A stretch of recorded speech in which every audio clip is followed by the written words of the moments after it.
Hello friends, welcome to Bismi சமையல். இன்றைக்கி நம்மளோட வீடியோவில் பெண்களுக்கு டெய்லி லைஃப்பில் தேவைப்படக்கூடிய கிச்சன் டிப்ஸ் அப்புறம் வீட்டு குறிப்புகள் பற்றி தான் பார்க்க போகிறோம்.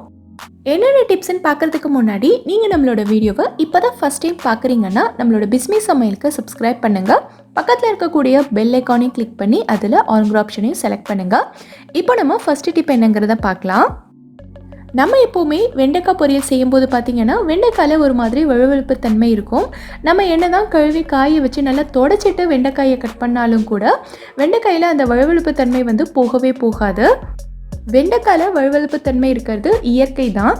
ஆனால் நம்ம வீட்டில் இருக்க குட்டீஸ் எல்லாம் பார்த்திங்கன்னா இந்த மாதிரி வலுவலுன்னு இருக்க வெண்டைக்காய் பொரியலை சாப்பிடவே மாட்டாங்க. ஸோ இன்றைக்கி நம்ம வெண்டைக்காய் பொரியல் வளவலன்னு வராமல் நல்ல கிறிஸ்பியாகவும் ஒன்றோடு ஒன்று ஒட்டிக்காமல் நல்ல உதிரியாகவும் வர்றதுக்கு என்ன பண்ணணுங்கிறத பார்க்கலாம்.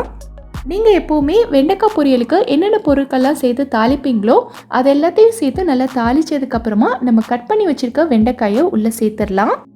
சேர்த்துட்டு இந்த மாதிரி ஒரு தடவை எல்லாத்தையும் நல்லா கலந்து விட்டுக்கங்க. நல்லா கலந்து விட்டதுக்கப்புறமா இது கூட 1 டீஸ்பூன் அளவுக்கு லெமன் ஜூஸ் சேர்த்து இதையும் நல்லா கலந்து விட்டுருங்க. இந்த மாதிரி நம்ம லெமன் ஜூஸ் சேர்த்து வெண்டைக்காய் பொரியல் செய்யும்போது பார்த்திங்கன்னா இந்த வெண்டைக்காயில் வழுவழுப்பு தன்மை சுத்தமாக இருக்காது. இந்த லெமன் ஜூஸ்க்கு பதிலாக நீங்கள் 1 டேபிள் ஸ்பூன் அளவுக்கு தயிர் கூட சேர்த்துக்கலாம். நம்ம லெமன் ஜூஸ் சேர்த்துருக்கிறதுனால பொரியலில் புளிப்பு டேஸ்ட் இருக்குமோன்னெல்லாம் நீங்கள் யோசிக்க வேண்டாம். நம்ம லெமன் ஜூஸ் ரொம்ப கம்மியான அளவில் தான் சேர்த்துருக்கோம். ஸோ இதோட டேஸ்ட்டில் எந்தவித டிஃப்ரென்ஸும் இருக்காது. ரொம்ப சூப்பராக இருக்கும். ட்ரை பண்ணி பாருங்கள். இப்போ நம்ம அடுத்த டிப் என்னங்கிறத பார்க்கலாம். நம்ம வீட்டில் இந்த மாதிரி கொண்டக்கடலையெல்லாம் வேக வைக்கும்போது பார்த்திங்கன்னா ஏதாவது கிரேவி பண்ணுறதுக்கோ இல்லைனா சுண்டல் பண்ணுறதுக்கோ இதை வேக வைக்கணும்னா கண்டிப்பாக ஒரு 7லேருந்து 8 மணி நேரமாவது ஊற வச்சுருக்கணும். அப்படி இல்லைன்னா நம்ம ஓவர் நைட் ஊற விடுவோம். ஆனால் சில சமயங்களில் பார்த்திங்கன்னா நம்ம ஊற வைக்கிறதுக்கு மறந்துருப்போம். அப்படி இல்லைன்னா நமக்கு அந்த அளவுக்கு டைமும் இருக்காது. ஸோ அந்த நேரத்துலலாம் இந்த கொண்டக்கடலை வேகிறதுக்கு அதிகமான அளவுக்கு டைம் எடுத்துக்கும். ஸோ அந்த மாதிரி ஆகாமல் கொஞ்ச நேரம் கொண்டக்கடலை ஊறினாலும் நல்லா டக்குன்னு நல்லா சாஃப்டாக வெந்து வர்றதுக்கு நம்ம என்ன பண்ணணுங்கிறத பார்க்கலாம். இங்கே பார்த்திங்கன்னா நான் இதை 2 மணி நேரத்துக்கு தான் ஊற வச்சுருக்கேன். இதை குக்கரில் சேர்த்துட்டு இதுக்கு தேவையான அளவுக்கு தண்ணி ஊற்றிடலாம். இப்போது இதுக்கு தேவையான அளவுக்கு உப்பு சேர்த்துட்டு கூடவே நம்ம என்ன சேர்க்க போகிறோன்னா 1/4 டீஸ்பூனை விட ரொம்ப கம்மியாக சோடா உப்பு தான் சேர்க்க போகிறோம். இது நம்ம எப்போவுமே சமையலுக்கு யூஸ் பண்ணுற ஆப்ப சோடா தான். ஸோ இதை ரொம்ப கம்மியான அளவில் நான் சேர்த்துக்கிறேன். சேர்த்துட்டு நல்லா கலந்து விட்டுட்டு நம்ம குக்கரை மூடி வெயிட் சேர்த்துடலாம். இந்த மாதிரி நம்ம சோடா உப்பு சேர்த்து வேக வைக்கும்போது பார்த்திங்கன்னா இது நமக்கு ரொம்ப சீக்கிரமாக வெந்து வந்துடும். கொண்டக்கடலைக்கு மட்டும்தான் கிடையாது, எல்லா பயிர் வகைகளுக்குமே நீங்கள் இதே மாதிரி வேக வைக்கலாம். ரொம்ப சீக்கிரமாக வெந்துடும். அதுக்கப்புறமா நீங்கள் கிரேவி செய்கிறதுக்கோ இல்லைன்னா சுண்டல் செய்கிறதுக்கோ யூஸ் பண்ணிக்கலாம். ட்ரை பண்ணி பாருங்கள். நீங்கள் அதிகமாக பிரியாணி செய்வீங்க, நிறைய நான்வெஜ் ரெசிபி செய்வீங்க அப்படின்னா இந்த டிப் உங்களுக்கு ரொம்ப ரொம்ப யூஸ்ஃபுல்லாக இருக்கும். நம்ம சமைக்கும் போது இஞ்சி பூண்டு விழுது சேர்த்து வதக்கணும்னா அது பாத்திரத்தோட அடியில் ஃபுல்லாக நல்லா ஒட்டிக்கும். ஒரு 30 செகண்ட்ஸ் கவனிக்காமல் விட்டாலே போதும், பாத்திரத்தில் அங்கங்கே நல்லா ஒட்டிட்டு அடி பிடிச்ச மாதிரி ஆயிரும். ஸோ அந்த மாதிரி பாத்திரத்தில் ஒட்டாமல் வர்றதுக்கு என்ன பண்ணலான்னா இஞ்சி பூண்டு விழுது சேர்த்து ஒரு 2 செகண்டுக்கு மட்டும் வதக்கிட்டு கூடவே கொஞ்சமாக உப்பும் சேர்த்துருங்க. கூடவே நம்ம உப்பு சேர்த்து வதக்கிறதுனால இது பாத்திரத்தில் ஒட்டாது. ஒரு 2 நிமிஷத்துலேயே பார்த்திங்கன்னா இஞ்சி பூண்டு விழுது நல்லா வதங்கிடும். நான் காட்டுறேன் பாருங்கள், கொஞ்சம் கூட அடிப்பிடிக்கவே இல்லை. எவ்வளோ சூப்பராக வந்திருக்கு பாருங்கள். இந்த மெத்தடை நீங்களும் ட்ரை பண்ணி பாருங்கள், ரொம்பவே யூஸ்ஃபுல்லாக இருக்கும். இப்போது அடுத்த டிப் என்னங்கிறத பார்க்கலாம். நம்ம ரசத்துக்கெல்லாம் பார்த்திங்கன்னா முன்னாடியே இந்த மாதிரி புளி ஊற வச்சுருவோம். புளி நமக்கு சீக்கிரமாக கரைக்க வரணுன்றதுக்காக லைட்டாக அதில் சுடு தண்ணி சேர்த்து ஊற வைப்போம். நீங்கள் ரசத்துக்கு புளி ஊற வைக்கும் போது கூடவே இந்த மாதிரி ஒரு தக்காளியையும் நீங்கள் புளியோடய சேர்த்து உள்ளே போட்டு வச்சுருங்க. ரசத்துக்கெல்லாம் நம்ம புளி கரைக்கும் போது கூடவே சேர்த்து தக்காளியையும் கையாலேயே கரைச்சி விட்டோன்னா தான் ரசம் அவ்வளோ டேஸ்ட்டாக இருக்கும். ஆனால் சில சமயங்களில் நம்ம தக்காளியை ஃப்ரிட்ஜிலேருந்து எடுத்துருக்கும் போது பார்த்திங்கன்னா தக்காளி நமக்கு கரைக்கவே வராது, கல் மாதிரி இருக்கும். ஸோ இந்த மாதிரி நம்ம வெது வெதுப்பான தண்ணியிலேயே இந்த தக்காளியையும் சேர்த்து போட்டு வச்சுருந்தோன்னா தக்காளி நமக்கு நல்ல சாஃப்டாக வந்துடும். நான் ஃபஸ்ட்டு புளியை மட்டும் நல்லா கரைச்சி ஃபில்டர் பண்ணி எடுத்துகிட்டு வந்துட்டேன். இது கூடவே நம்ம தக்காளியையும் சேர்த்து கரைச்சிடலாம். ஸோ நம்ம கையால் கரைக்கிறதுக்கு ரொம்ப ஈஸியாக இருக்கும். தக்காளியோட தோல் நல்லா தனியாக பிரிஞ்சு வர அளவுக்கு ரொம்ப ஈஸியாக நம்மளால் கரைக்க முடியும். ட்ரை பண்ணி பாருங்கள். நம்ம வீட்டில் பார்த்தீங்கன்னா இந்த மாதிரி நிறைய காப்பர் பாத்திரங்கள் இருக்கும். என்கிட்ட இந்த பாத்திரத்தோட பாட்டமில் மட்டும்தான் காப்பர் இருக்குது. ஆனால் நிறைய வீடுகளில் காப்பர்லேயே ஜக்கு டம்ளர்னு நிறைய வச்சுருப்பாங்க. இந்த மாதிரி காப்பர் பாத்திரங்கள்லாம் நம்ம யூஸ் பண்ணும்போது நாளாக நாளாக பார்த்தீங்கன்னா இந்த மாதிரி நல்ல கருப்பாயிரும். இது நான் ஸ்டவ்வில் வச்சு சமைக்கிறதுனால அடி ஃபுல்லாகவே நல்லா கருப்பாயிருச்சு. அங்கங்கே நல்லா அடி பிடிச்ச மாதிரி இருக்குது பாருங்கள். ஸோ இந்த மாதிரி கருப்பான அடி பிடிச்ச காப்பர் பாத்திரங்கள் எல்லாத்தையும் ஒரு 2 நிமிஷத்தில் நம்ம வீட்டில் இருக்க பொருளை வச்சு நல்லா பல்லுன்னு புதுசு மாதிரி ஆக்கிடலாம். எப்படிங்கிறத பார்க்கலாம். இந்த மாதிரி கருப்பாக இருக்கிற இடத்துலலாம் ஃபஸ்ட்டு நம்ம உப்பு தூவி விட்டுக்கலாம். கூடவே இந்த மாதிரி பாதி அளவுக்கு லெமன் எடுத்துக்கோங்க. இப்போது இந்த லெமனையும் உப்பையும் சேர்த்து இந்த காப்பர் ஃபுல்லாகவே நம்ம நல்லா தேய்ச்சி விட்டுறலாம். இப்போ நான் தேய்க்கும் போதே உங்களுக்கு தெரியும்னு நினைக்கிறேன். மேலே இருக்க கருப்பு எல்லாமே நான் தேய்க்க நல்லா எடுத்துக்கிட்டே வருது பாருங்கள். இன்னும் கொஞ்சம் உப்பு சேர்த்துட்டு நல்லா தேய்ச்சி விட்டுருங்க. இதே மாதிரி நீங்கள் அடியில் சைடில் ஃபுல்லாக சுற்றி தேய்ச்சிருங்க. நல்லா தேய்ச்சி விட்டதுக்கப்புறமா நீங்கள் சோப் போட்டு கழுவ வேண்டாம்.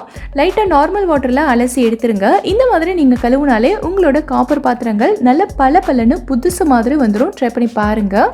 நம்ம எப்போவுமே யூஸ் பண்ணுற ஜுவல்லரியெல்லாம் பார்த்திங்கன்னா நாளாக அதில் ஒரு மாதிரி அழுக்கு சோப்பு எல்லாமே சேர்ந்து ஒரு மாதிரி கருத்து போன மாதிரி இருக்கும்.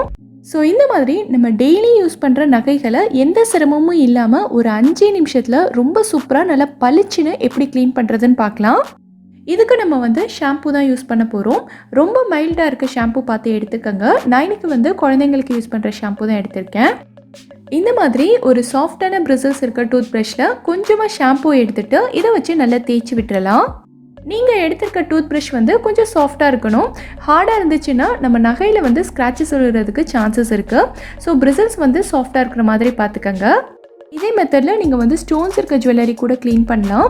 ரொம்ப மைல்டான ஷாம்பு ரொம்ப கம்மியான அளவில் தான் நம்ம யூஸ் பண்ணுறோம். ஸோ நம்ம நகைகளுக்கு எந்த விதமான பாதிப்பும் வராது. நம்ம டூத் ப்ரஷ் வச்சு க்ளீன் பண்ணுறதுனால இந்த கம்மலோட இடுக்குகளில் ஒர்க் இருக்க ஏரியாலலாம் ரொம்ப ஈஸியாக க்ளீன் பண்ணிடலாம். மறுபடியும் இந்த கம்மலை நல்ல தண்ணியில் அலசி எடுத்துருங்க. அவ்வளோதான், கழுவிட்டு நல்லா தொடச்சிருங்க. நம்ம கம்மல் இப்போ பார்த்தீங்கன்னா நல்ல பளிச்சுன்னு புதுசு மாதிரி வந்துருச்சு. நீங்களும் ட்ரை பண்ணி பாருங்கள். நம்ம எல்லார் வீட்லேயுமே இந்த மாதிரி ஒரு டப்பாவில் துணி தைக்கிறதுக்கு தேவையான ஊசி நூல் பட்டன்ஸ் எல்லாம் போட்டு வச்சுருப்போம். நம்ம எப்பயாவது ஊசியெல்லாம் எடுக்கலாம்னு நினச்சோன்னா அது டப்பாவோட அடியில் இருக்கும். நம்ம தேடி எடுக்கும்போது நம்ம கையில் குத்துறதுக்கும் சான்சஸ் இருக்குது. ஸோ அதுக்காக நம்ம என்ன பண்ணலான்னா இந்த மாதிரி ஒரு மேக்னெட் எடுத்துக்கோங்க. இதுக்காக நம்ம கடையில் போயிட்டு மேக்னெட் வாங்கணுன்ற அவசியம்லாம் இல்லை. நம்ம வீட்டில் ஃப்ரிட்ஜ் மேக்னெட் இருக்கும்ல, அது உடஞ்சதுக்கப்புறமா வேஸ்ட் பண்ணாமல் நம்ம யூஸ் பண்ணிக்கலாம். இந்த மேக்னெட்டை டப்பாக்குள்ளே போட்டுட்டு டப்பாவை நல்லா க்ளோஸ் பண்ணிவிட்டு இந்த மாதிரி நல்லா குலுக்கி விட்டுருங்க. குலுக்கும்போது பார்த்திங்கன்னா எல்லா ஊசியுமே மேக்னெட்டில் நல்லா ஒட்டிக்கும். ஸோ நமக்கு ஊசி தனியாக பிரிஞ்சு வந்துடும். நம்ம ஈஸியாக எடுத்துக்கலாம். இந்த மேக்னெட்டை நம்ம வெளியில் எடுக்க வேண்டாம். எப்போவுமே இந்த டப்பாக்குள்ளேயே இருக்கட்டும். அப்போ தான் எல்லா ஊசியுமே இந்த மேக்னெட்டில் ஒட்டிக்கும். நம்ம தேவையானப்போ ஊசியை டக்குன்னு வெளியில் எடுத்துக்கலாம். நம்ம வீட்டில் இந்த மாதிரி பாக்கெட்டில் பொருள் வாங்கணுன்னா இதை ஃபஸ்ட்டு ஒரு டப்பாவில் கொட்டி வைப்போம். டப்பாவில் கொட்டிட்டு மீதி இருக்கிறத ஒரு ரப்பர் பேண்ட் போட்டு கட்டுவோம். அப்படி இல்லைனா ஒரு சீலிங் கிளிப் போட்டு மாட்டி வைப்போம். இது ரெண்டுமே இல்லாமல் இந்த பாக்கெட்டை பூச்சி வண்டு எதுவுமே வராமல் நல்லா ஏர்டைட்டாக க்ளோஸ் பண்ணி வைக்கிறதுக்கு ஒரு சூப்பரான மெத்தட் இருக்குது. உங்கள் வீட்டில் இருக்க ஏதாவது ஒரு பழைய கத்தி எடுத்துக்கோங்க. இந்த கத்தியை இந்த மாதிரி நம்ம நெருப்பில் காட்டணுன்னா கத்தி நல்லா சூடாயிடும். கத்தி நல்லா சூடானதுக்கப்புறமா இதை ஓப்பன் பண்ணியிருக்க பாக்கெட்டில் இந்த மாதிரி தேய்ச்சிங்கன்னா பாக்கெட் நல்லா ஒட்டிக்கும். கத்தி நல்லா சூடானதுக்கப்புறமா ஒரு 2 தடவை இந்த மாதிரி தேய்ச்சி விட்டிங்கனாலே போதும். பாக்கெட் நல்லா ஒட்டிக்கும். இதுக்கப்புறமா பிரிஞ்சே வராது. இப்போ பார்த்தீங்கனாலே உங்களுக்கு தெரியும் பாக்கெட் நல்லா க்ளோஸாக இருக்குது. நான் கொட்டி காட்டுறேன் பாருங்கள், எதுவுமே வெளியில் வராது. இப்போது அடுத்த டிப் என்னங்கிறத பார்க்கலாம். நம்ம வீட்டில் பிஸ்கெட் பேக்கெட் ஓப்பன் பண்ணி சாப்பிட்டதுக்கப்புறமா மீதி இருக்கிற பிஸ்கெட்டை அப்படியே பேக்கெட்லேயே வச்சுருவோம். அப்படி இல்லைனா இந்த மாதிரி ஒரு டப்பாவில் போட்டு ஸ்டோர் பண்ணி வைப்போம். இந்த மாதிரி ஒரு டப்பாவில் போட்டு வைக்கும்போது ஒரு 2-3 நாள்லேயே பிஸ்கெட் எல்லாம் நமுத்து போன மாதிரி சாப்பிட்றதுக்கே நல்லா இருக்காது. ஸோ இந்த மாதிரி பிஸ்கெட் நமுத்து போகாமல் இருக்கிறதுக்கு என்ன பண்ணலான்னா இந்த பிஸ்கெட் டப்பாலேயே கொஞ்சமாக நீங்கள் சுகரையும் சேர்த்து போட்டுட்டிங்கன்னா பிஸ்கெட் நமுத்து போகாது. எப்போவுமே கிறிஸ்பியாகவே இருக்கும். இந்த டப்பாவில் சுகர் போட்டு வைக்கிறதுக்கு பதிலாக நீங்கள் அரிசி கூட போட்டு வச்சுக்கலாம். எந்த அரிசியாக இருந்தாலும் பரவாயில்ல, நீங்கள் யூஸ் பண்ணிக்கலாம். புழுங்கல் அரிசி பச்சரிசி எதுவாக இருந்தாலுமே ஓகே தான். இந்த டப்பாக்குள்ளே நம்ம போட்டு வைக்கிற அரிசி இது உள்ளே இருக்கிற எல்லா ஈரப்பதத்தையுமே அப்சர்வ் பண்ணிக்கும். ஸோ நம்மளோட பிஸ்கெட் நமுத்து போகாமல் இருக்கும். இந்த டப்பாவில் நம்ம போட்டிருக்க சுகர் வந்து ஏதாவது ஈரப்பதம் இருந்ததுன்னா எல்லாத்தையும் அப்சர்வ் பண்ணிக்கும். ஸோ நம்மளோட பிஸ்கெட் வந்து எப்போவுமே ஃப்ரெஷ்ஷாக கிறிஸ்பியாகவே இருக்கும். நம்ம வீட்டில் லெமன் யூஸ் பண்ணிவிட்டு இந்த மாதிரி அதோட தோல் இருக்கும். இந்த தோலை நம்ம எப்போவுமே குப்பையில் தான் தூக்கி போடுவோம். இனி வந்து குப்பையில் போட வேண்டாம்.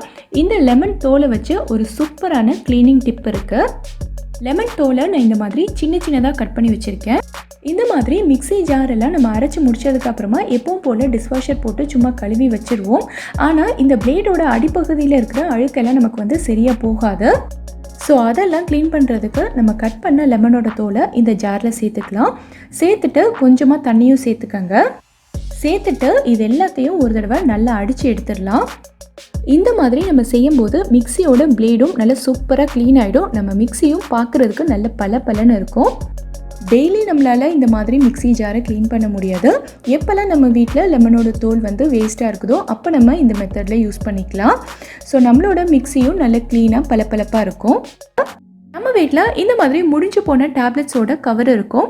இதெல்லாம் நம்ம வந்து குப்பையில் தான் தூக்கி போடுவோம். இனிமேல் தூக்கி போடுறதுக்கு முன்னாடி இதை ஒரு யூஸ்ஃபுல்லான விஷயத்துக்கு யூஸ் பண்ணிவிட்டு அதுக்கப்புறமா தூக்கி போடலாம். இதை வந்து நம்ம எதுக்காக யூஸ் பண்ண போகிறோன்னா, நம்ம வீட்டில் இந்த மாதிரி நிறைய சிசர்ஸ் இருக்கும். இந்த சிசர்ஸ் எல்லாம் பார்த்திங்கன்னா நம்ம யூஸ் பண்ணும்போது நாளாக இதோட ஷார்ப்னஸ் வந்து சுத்தமாக போயிடும். சரியாகவே நமக்கு வந்து கட் பண்ணாது. ஸோ இந்த மாதிரி இருக்கிற சரியாக கட் பண்ணாத சிசர்ஸ் எல்லாத்தையும் ஷார்ப் பண்ணுறதுக்கு தான் இதை வந்து நம்ம யூஸ் பண்ண போகிறோம். சிசர்ஸ் வச்சு இந்த கவரை நம்மளால் முடிஞ்ச அளவுக்கு நல்லா குட்டி குட்டியாக கட் பண்ணிக்கலாம். ஃபஸ்ட்டு நீங்கள் கட் பண்ணும்போது பார்த்தீங்கன்னா சரியாக ஷார்ப் இல்லாததுனால கொஞ்சம் ப்ரெஸ் பண்ணி கட் பண்ணுற மாதிரி தான் இருக்கும். பட் நீங்கள் வந்து கட் பண்ண சிசர்ஸ் வந்து நல்ல ஷார்ப் ஆகிடும். ஒரு 2 கவர் கிட்ட நீங்கள் கட் பண்ணாலே போதும். சிசர்ஸ் வந்து நல்ல ஷார்ப் ஆகி மறுபடியும் நல்லா கட் பண்ண ஆரம்பிச்சிடும். இதை ஷார்ப் பண்ணுறதுக்கு நமக்கு இன்னொரு மெத்தட் கூட இருக்குது. இந்த மாதிரி அலுமினியம் ஃபாயிலை நீங்கள் கட் பண்ணாலும் சிசர்ஸ் வந்து நல்ல ஷார்ப் ஆகும். எந்த அளவுக்கு முடியுமோ அந்த அளவுக்கு நல்ல குட்டி குட்டியாக கட் பண்ணிவிடுங்க. இந்த மாதிரி டேப்லெட் கவர் அலுமினியம் ஃபாயில் எல்லாம் கட் பண்ணுறதை விட இதை ஷார்ப் பண்ணுறதுக்கு நமக்கு இன்னொரு சூப்பரான ஈஸியான மெத்தட் இருக்குது. நம்ம எல்லார் வீட்லேயுமே இந்த மாதிரி ஒரு கிளாஸ் பாட்டில் இருக்கும். ஜாம் பாட்டில், ஊறுகாய் பாட்டில், இந்த மாதிரி ஏதாவது ஒரு பாட்டில் இருக்கும். இந்த பாட்டிலோட கழுத்து பகுதியில் சிசர்ஸை வச்சு இந்த மாதிரி நீங்கள் நல்லா கட் பண்ணி விட்டீங்கனாலும் சிசர்ஸ் வந்து நமக்கு நல்ல ஷார்ப்பாக வந்துடும். ட்ரை பண்ணி பாருங்கள். இந்த வீடியோவில் நான் சொல்லியிருக்க எல்லா டிப்ஸுமே உங்களுக்கு ரொம்பவே யூஸ்ஃபுல்லாக இருக்கும்னு நினைக்கிறேன். எந்த டிப் உங்களுக்கு ரொம்ப யூஸ்ஃபுல்லாக இருந்ததுங்கிறத கீழே இருக்க கமெண்ட்டில் எனக்கு சொல்லுங்கள். இந்த வீடியோ உங்களுக்கு பிடிச்சிருந்தா லைக் பண்ணுங்கள். உங்கள் ஃப்ரெண்ட்ஸ், உங்கள் ஃபேமிலி மெம்பர்ஸ் கூட இந்த வீடியோவை ஷேர் பண்ணுங்கள். மறக்காமல் நம்ம பிஸ்மி சமையலுக்கு சப்ஸ்கிரைப் பண்ணிவிட்டு பக்கத்தில் இருக்கக்கூடிய பெல் ஐக்கானை கிளிக் பண்ணி அதில் ஆல் ஆப்ஷனையும் செலக்ட் பண்ணுங்கள். தேங்க்யூ.